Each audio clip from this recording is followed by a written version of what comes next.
Se você acha que o sumiço de aviões e navios seja algo muito estranho, imagine então um local no qual um vilarejo inteiro desapareceu. Este é o misterioso caso do desaparecimento do lago Anjikuni. O estuário de Anjikuni Lake se localiza ao longo do rio Kazan, na remota região de Nunavut, Canadá. A área é rica em lendas e folclore nativo sobre espíritos florestais malignos e monstros como o Wendigo.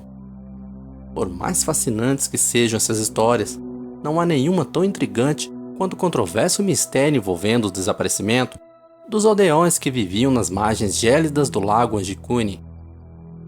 Em meados de novembro de 1930, um comerciante de peles canadense chamado Joey Lebel, assomado por uma tempestade, procura um lugar para descansar e passar a noite.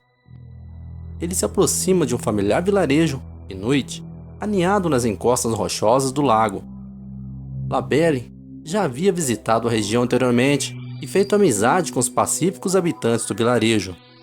Entretanto, tudo que ele se deparou foi com a escuridão e o silêncio total. A vila estava completamente deserta. Apenas 2 semanas antes, a última vez em que ele estivera lá, a vila era um assentamento agitado e cheio de vida, com crianças correndo e fazendo algazarras, velhas carregando roupas, homens carregando madeira e conversando nos alpendres. Mas agora, aquela vila estava vazia.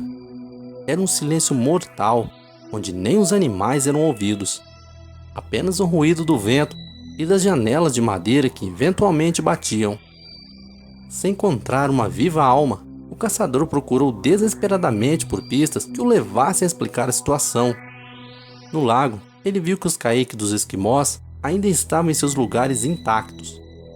As casas estavam abertas como de costume. Ele investigou cada uma das cabanas e barracas na esperança de achar sinal de vida, ou menos, o indício de que havia causado uma migração forçada. Mas para seu desapontamento, descobriu nas cabanas estoques de comida, armas e peles que jamais teriam sido deixadas para trás. Ao entrar numa cabana, encontrou o lugar vazio. A fumaça vinha da lareira que era usada para cozinhar. Uma panela com cozido de peixe havia sido abandonada no fogo. O conteúdo estava queimado como se estivesse no fogo por muito tempo. Em outro abrigo, encontrou uma mesa posta e resto de comida ainda nos pratos. Em outra, achou um casaco descartado no chão, ainda com agulha e linha, como se a pessoa que estivesse costurando tivesse sido abruptamente interrompida. Não havia sinais de luta ou confusão. Se a vila ter sido atacada por sequestradores, os habitantes teriam reagido. Tudo estava em perfeito estado, com exceção das pessoas que havia sumido. Era como se a comunidade inteira, de 2.000 pessoas, tivesse deixado subitamente as suas casas no meio de um dia normal. Mas havia outro detalhe que Labelle verificou profundamente estarrecido. Não havia rastros no chão indicando que as pessoas saíram do acampamento. Tomado pelo medo, Joey Labelle seguiu noite adentro, enfrentando temperaturas gélidas, e de madrugada, ao escritório telégrafo do distrito mais próximo, alertou a Real Polícia Montada do Canadá. Exausto, ele foi ajudado pelos guardas e contou o que havia visto, sendo enviado a mensagem de emergência para o quartel da Royal Canadian Mounted Police, a polícia montada canadense. Os canadenses nunca tinham ouvido uma história parecida, e uma expedição foi imediatamente organizada a fim de investigar a vila, sendo também empreendida uma busca ao longo das margens do lago Anjikuni. Ao chegar no acampamento deserto, os montanheiros canadenses encontraram novas evidências que insinuavam a possibilidade de que houvesse ocorrido um evento sobrenatural. Descobriram que os esquimós não levaram seus trenós puxados por cachorros, como Joey Labelle afirmou de início. O relatório dos policiais que conduziram a busca revelam que o cemitério do vilarejo havia sido profanado.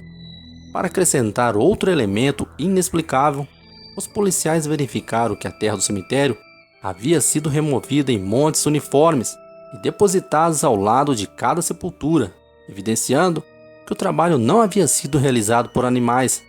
Além disso, o solo estava tão congelado que parecia petrificado e seria impossível escavá-lo à mão.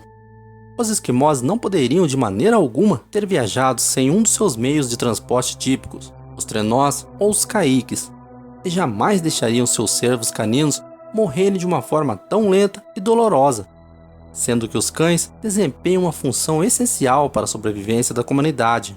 Ainda assim, eles partiram e os cachorros foram deixados à sorte. Se essas histórias não fossem estranhas o suficiente, os oficiais que estiveram no local afirmaram categoricamente que quando exploravam os arredores do lago Adicune, viram estranhas luzes pulsantes no horizonte. Nenhuma dessas luzes parecia natural ou com algo que eles já tivessem visto anteriormente. No caminho até o lago Adicune, o grupo de resgate parou numa cabana que pertencia a um caçador chamado Armand Laurent e ouviram do homem e de seus 2 filhos que algo estranho vinha acontecendo nas últimas noites. Eles haviam visto uma espécie de luz muito brilhante banhando os céus noturnos e estranhos objetos em forma de cilindro sobrevoando a área do lago Adicune.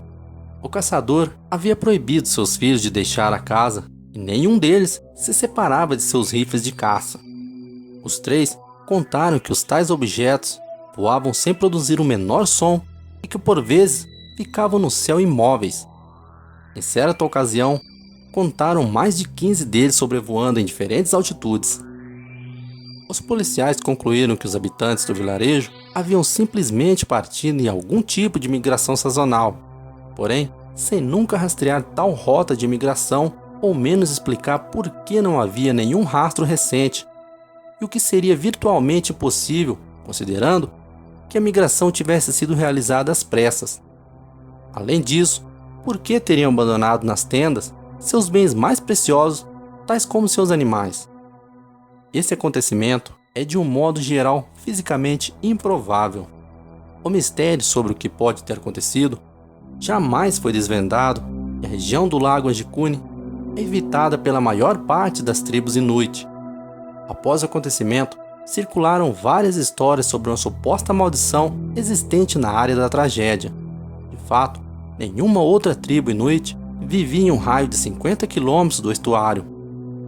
Tal acontecimento é um absoluto mistério, mesmo há mais de meio século depois. Por quem e por que do desaparecimento? Ninguém sabe. E você, o que acha dessa história? Deixe seu comentário, dê joinha no vídeo e inscreva-se no canal.